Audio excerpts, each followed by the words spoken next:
श्री विठ्ठलाय नमः।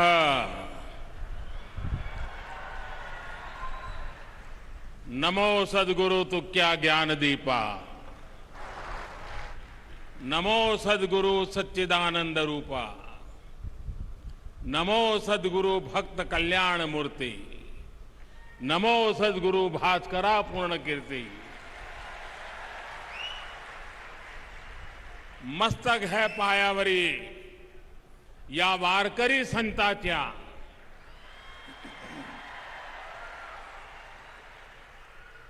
महाराष्ट्र के उप मुख्यमंत्री श्री अजित पवार जी, प्रतिपक्ष नेता श्री देवेंद्र फडणवीस जी, पूर्व मंत्री श्री चंद्रकांत पाटिल जी, वारकरी संत श्री मुरली बाबा कुरेकर जी, जगत गुरु श्री संत तुकाराम महाराज संस्थान के चेयरमैन नितिन मोरे जी, आध्यात्मिक अघाड़ी के प्रेसिडेंट आचार्य श्री तुषार भोसले जी, यहां उपस्थित संतगण, देवियों और सज्जनों, भगवान विट्ठल और सभी वारकरी संतों के चरणों में मेरा कोटि कोटि वंदन।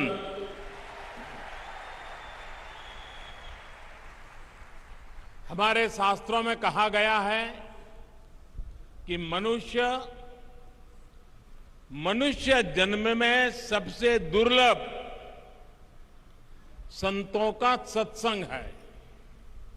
संतों की कृपा अनुभूति हो गई तो ईश्वर की अनुभूति अपने आप हो जाती है।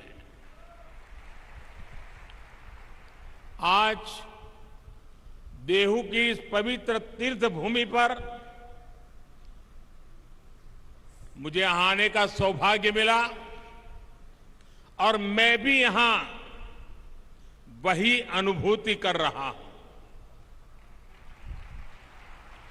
देहू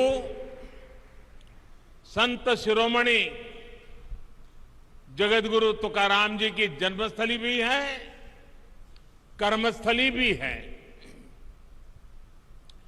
धन्य देहू गांव पुण्य भूमि ठाव, तेथे नांदे देव पांडुरंग। धन्य क्षेत्रवासी लोकते देवाचे, उच्चारिती वाचे नाम घोष।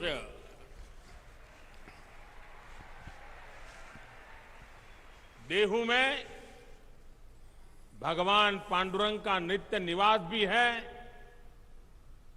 और यहां का जन जन स्वयं भी भक्ति से ओतप्रोत संत स्वरूप ही है। इसी भाव से मैं देहू के सभी नागरिकों को, मेरी माताओं बहनों को आदरपूर्वक नमन करता हूं। अभी कुछ महीने पहले ही मुझे पालकी मार्ग में 2 राष्ट्रीय राजमार्ग को 4 लेन करने के लिए शिलान्यास का अवसर मिला था। श्री संत ज्ञानेश्वर महाराज पालकी मार्ग का निर्माण 5 चरणों में होगा और संत तुकाराम महाराज पालकी मार्ग का निर्माण 3 चरणों में पूरा किया जाएगा। इन सभी चरणों में 350 किलोमीटर से ज्यादा लंबाई के हाईवे बनेंगे और इस पर 11,000 करोड़ रुपए से भी अधिक का खर्च किया जाएगा। इन प्रयासों से क्षेत्र के विकास को भी गति मिलेगी। आज सौभाग्य से पवित्र शिला मंदिर के लोकार्पण के लिए मुझे देहू में आने का सौभाग्य मिला है।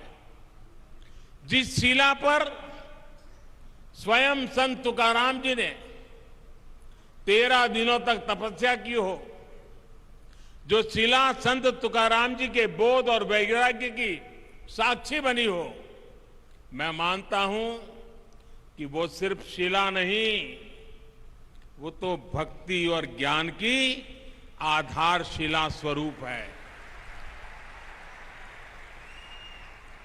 देहू का शिला मंदिर न केवल भक्ति की शक्ति का एक केंद्र है, बल्कि भारत के सांस्कृतिक भविष्य को भी प्रशस्त करता है।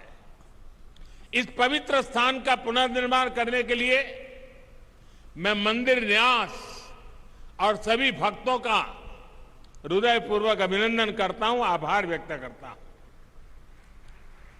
जगतगुरु संत तुकाराम जी की गाथा कहा था, जिन्होंने संवर्धन किया था, उन संताजी महाराज जगनाड़े जी, इनका स्थान सदुम्बरे भी पास में ही है। मैं उनको भी नमन करता हूं। साथियों, इस समय देश अपनी आजादी का अमृत महोत्सव मना रहा है। हमें गर्व है कि हम दुनिया की प्राचीनतम जीवित सभ्यताओं में से एक है। इसका श्रेय अगर किसी को जाता है तो भारत की संत परंपरा को है, भारत के ऋषियों मनीषियों को है। भारत शाश्वत है क्योंकि भारत संतों की धरती है। हर युग में हमारे यहां देश और समाज को दिशा देने के लिए कोई न कोई महान आत्मा अवतरित होती रही है। आज देश संत कबीरदास की जयंती मना रहा है। ये संत ज्ञानेश्वर महाराज, संत निवृत्तिनाथ महाराज, संत सोपन देव और बहन आदिशक्ति मुक्ताबाई जैसे संतों की समाधि का 725वां वर्ष भी है। ऐसी महान विभूतियों ने हमारी शाश्वतता को सुरक्षित रखकर भारत को गतिशील बनाए रखा। संत तुकाराम जी को तो संत बहनाबाई ने संतों के मंदिर का कलश कहा है। उन्होंने कठिनाई और मुश्किलों से भरा जीवन जिया। अपने समय में उन्होंने अकाल जैसी परिस्थितियों का सामना किया। संसार में उन्होंने भूख देखी, भूखमरी देखी। दुख और पीड़ा के ऐसे चक्र में जब लोग उम्मीद छोड़ देते हैं, तब संत तुकाराम जी समाज ही नहीं बल्कि भविष्य के लिए भी आशा की किरण बनकर उभरे। उन्होंने अपने परिवार की संपत्ति को लोगों की सेवा में समर्पित कर दिया। ये शिला उनके उसी त्याग और वैराग्य की साक्षी है।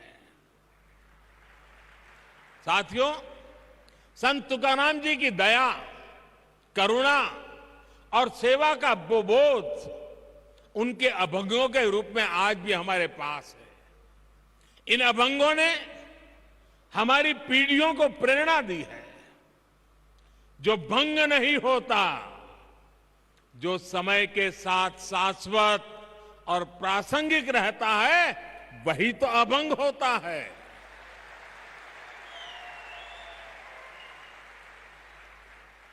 आज भी देश जब अपने सांस्कृतिक मूल्यों के आधार पर आगे बढ़ रहा है, तो संत तुकाराम जी के अभंग हमें ऊर्जा दे रहे हैं, मार्ग दिखा रहे हैं।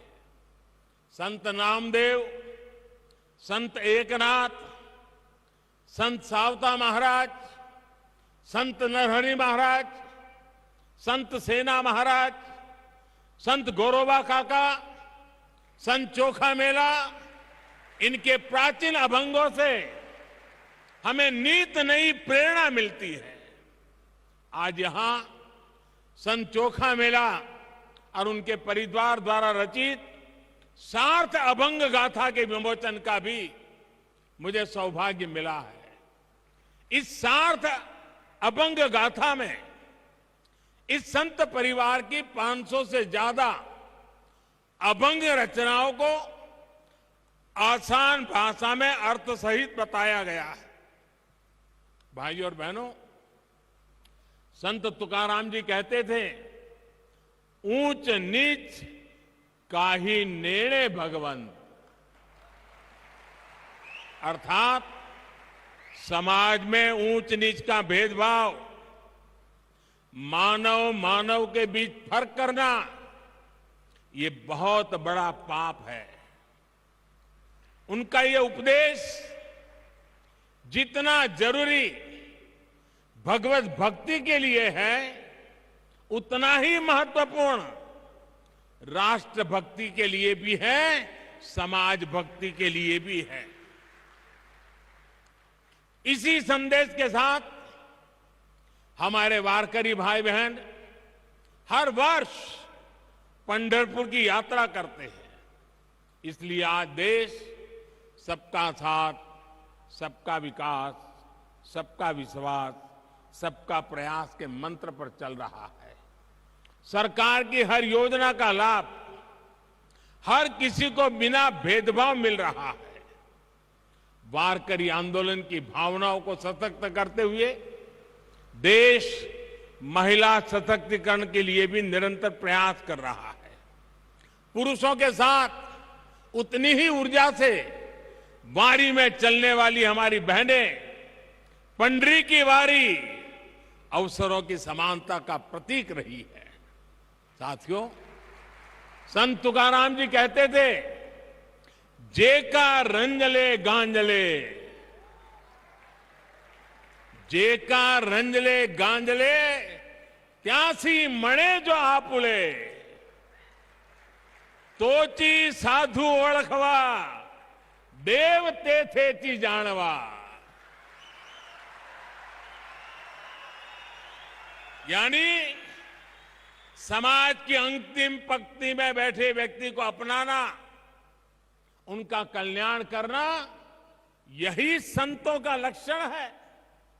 यही आज देश के लिए अंत्योदय का संकल्प है, जिसे लेकर देश आगे बढ़ रहा है। दलित, वंचित, पिछड़ा, आदिवासी, गरीब, मजदूर, इनका कल्याण आज देश की पहली प्राथमिकता है। भाइयों और बहनों, संत अपने आप में एक ऐसी ऊर्जा की तरह होते हैं जो भिन्न भिन्न स्थितियां, परिस्थितियों में समाज को गति देने के लिए सामने आते हैं। आप देखिए, छत्रपति शिवाजी महाराज जैसे राष्ट्र नायक के जीवन में भी तुकाराम जी जैसे संतों ने बड़ी अहम भूमिका निभाई है। आजादी की लड़ाई में वीर सावरकर जी को जब सजा हुई, तब जेल में वो हथकड़ियों की चीपली जैसा बजाते हुए तुकाराम जी के अभंग गाया करते थे। अलग अलग कालखंड, अलग अलग विभूतियां, लेकिन सबके लिए संत तुकाराम जी की वाणी और ऊर्जा उतनी ही प्रेरणादायक रही है। यही तो संतों की वो महिमा है जिसके लिए नेति नेति कहा गया है। साथियों, तुकाराम जी के इस शिला मंदिर में प्रणाम करके अभी आषाढ़ में पंढरपुर की जी यात्रा भी शुरू होने वाली है। चाहे महाराष्ट्र में पंढरपुर यात्रा हो या उड़ीसा में भगवान जगन्नाथ जी की यात्रा, चाहे मथुरा में ब्रुज की परिक्रमा हो या काशी में पंचकोशी परिक्रमा, चाहे चार धाम यात्रा हो या चाहे फिर अमरनाथ जी की यात्रा, ये यात्राएं हमारी सामाजिक और आध्यात्मिक गतिशीलता के लिए ऊर्जा स्रोत की तरह है। इन यात्राओं के जरिए हमारे संतों ने एक भारत श्रेष्ठ भारत की भावना को जीवंत रखा है। विविधताओं को जीते हुए भी भारत हजारों वर्षों से एक राष्ट्र के रूप में जागृत रहा है, क्योंकि ऐसी यात्राएं हमारी विविधताओं को जोड़ती रही है।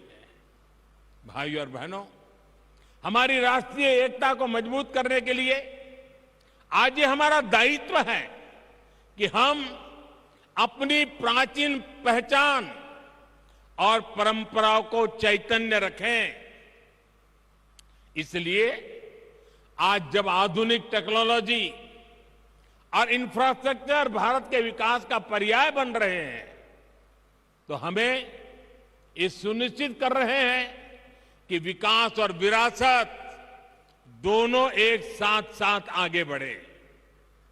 आज पंढरपुर पालकी मार्ग का आधुनिकीकरण हो तो चार धाम यात्रा के लिए भी नए हाईवे बन रहे हैं। आज अयोध्या में भव्य राम मंदिर भी बन रहा है। काशी विश्वनाथ धाम परिसर भी अपने नए स्वरूप में उपस्थित है और सोमनाथ जी में भी विकास के बड़े काम किए गए हैं। पूरे देश में प्रसाद योजना के तहत तीर्थ स्थानों और पर्यटन स्थलों का विकास किया जा रहा है। महर्षि वाल्मीकि जी ने रामायण में भगवान राम से जुड़े जिन स्थलों का जिक्र किया है, रामायण सर्किट के रूप में उनका भी विकास किया जा रहा है। इन 8 वर्षों में बाबा साहब आंबेडकर के पंच तीर्थों का भी विकास हुआ है। चाहे महू में बाबा साहेब की जन्मस्थली का विकास हो, लंदन में जहां रखकर वो पढ़ा करते थे उस घर को स्मारक में बदलना हो, मुंबई में चैत्य भूमि का काम हो, नागपुर में दीक्षा भूमि को अंतर्राष्ट्रीय स्तर पर विकसित करने की बात हो, दिल्ली में महापरिनिर्वाण स्थल पर मेमोरियल का निर्माण हो, ये पंचतीर्थ नई पीढ़ी को बाबा साहब की स्मृतियों से निरंतर परिचित करा रही है। साथियों, संत तुकाराम जी कहते थे, असाध्यते साध्य करीता सायास,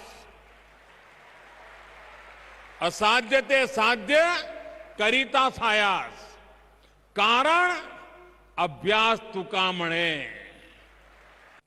अर्थात अगर सही दिशा में सबका प्रयास हो तो असंभव को भी प्राप्त करना संभव हो जाता है।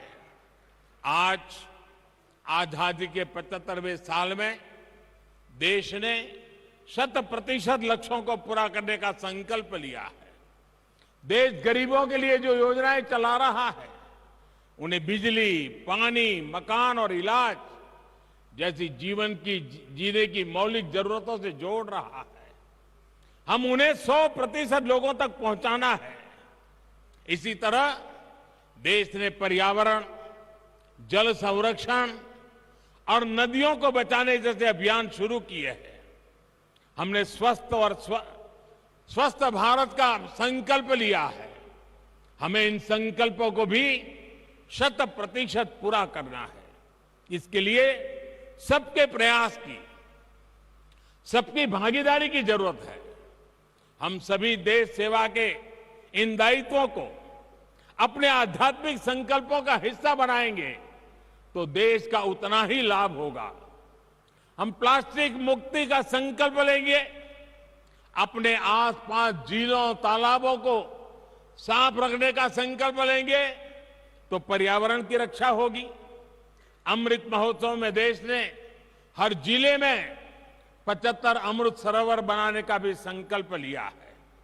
इन अमृत सरोवरों को आप सभी संतों का आशीर्वाद मिल जाए, उनके निर्माण में आपका सहयोग मिल जाए तो इस कार्य की गति और बढ़ जाएगी।